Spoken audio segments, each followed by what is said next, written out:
ভালো ছেলের মা মানেই ছেলের বউয়ের ভালো শাশুড়ি না। এটা তিক্ত সত্য। একজন মা ছেলের জন্য জীবনও দিতে পারে, কষ্টের পর কষ্ট করে যেতে পারে, কিন্তু ছেলের বউকে নিজের মনের হিংস্রতা দেখানোর আয়না মনে করে। ছেলের বউয়ের মুখের প্রশান্তির মৃদু হাসিটাও কিছু শাশুড়ির গায়ে জ্বালা ধরিয়ে দিতে পারে, জ্বালা ধরিয়ে দেয়। মা হিসেবে ছেলের ভালো চাওয়া স্বাভাবিক, কিন্তু ছেলের বউয়ের ভালো সব শাশুড়ি তা মেনে নিতে পারে না।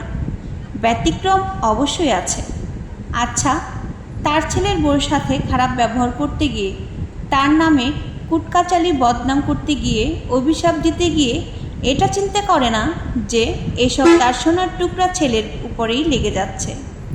ছেলের বউকে নিয়েই তো তার ছেলে সুখে থাকবে।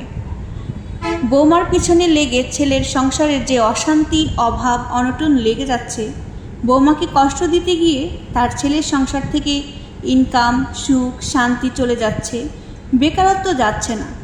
তবে মাদের নিজেদের খুঁটিয়ে দেখা উচিত। নিজের সন্তানের জন্য ভালো মা হওয়া খুব সহজ। মা মানুষ হিসেবে আসলেই ভালো কি? আসলে